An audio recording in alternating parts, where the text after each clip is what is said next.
अन्न की असली कीमत तो सिर्फ उसी को पता होती है जिसे 2 समय का खाना भी न मिलता हो। हमारे में से कई सारे लोग खाने को थाली में ऐसे ही छोड़ देते होंगे, लेकिन उसकी असली कीमत वही करता है जिसे वह बद्धी मुश्किल से मिलता हो। इस कहानी में उसी के बारे में बात की गई है। रामू एक ठेला लगाकर काम करता था। उसके परिवार में उसकी पत्नी और 2 छोटे-छोटे बच्चे थे।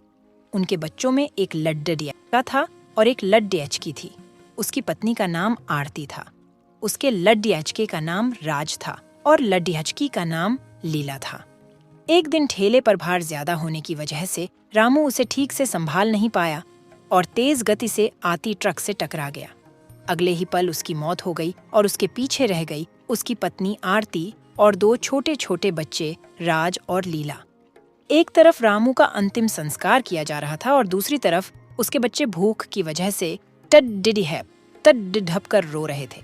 बच्चों ने कई दिनों से पेट भर खाना नहीं खाया था।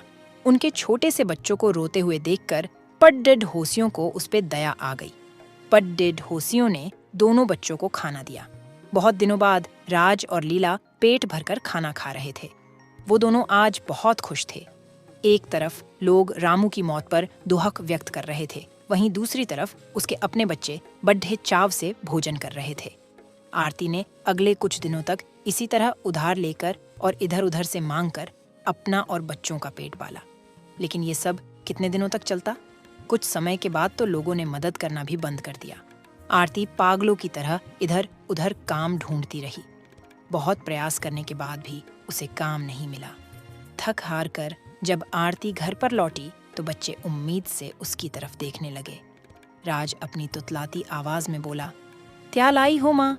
जल्दी से मुझे खिला दो, मुझे बड़ी भूख लगी है।" राज की बात सुनकर आरती रो पड़ी और उसी के साथ दोनों बच्चे समझ गए कि माँ के पास कुछ भी नहीं है। एक पल के लिए अजीब सा सन्नाटा छा गया।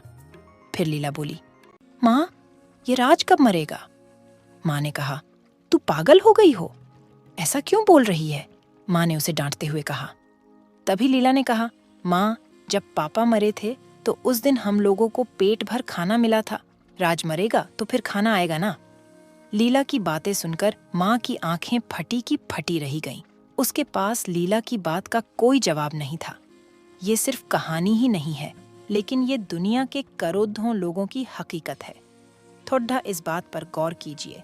जिस खाने को हम थाली में ऐसे ही छोड़ देते हैं, उसकी कीमत को समझिए। बचपन से ही हमें अन्न का आदर करना और उसका महत्व सिखाया जाता है, लेकिन हमने कभी असल भूख नहीं देखी होती, इसलिए हम उसका आदर करना नहीं सीखते हैं। एक दिन, बस सिर्फ एक दिन भूखा रहकर देखिए और आप करोड़ों लोगों का दर्द समझ जाएंगे। इसी के साथ चलिए आज से ही हम सब प्रण करते हैं कि हम कभी भी अन्न का अपमान नहीं करेंगे। हम कभी भी खाना बर्बाद नहीं करेंगे। चलिए अन्न को बचाएं और उसे ऐसे लोगों तक पहुंचाने का प्रयास करें जिन्हें इनकी सचमुच जरूरत है। अगर आपको हमारी कहानी अच्छी लगी हो तो अपने दोस्तों के साथ भी शेयर कीजिए और कमेंट में जरूर बताइए कि कैसी लगी हमारी कहानी।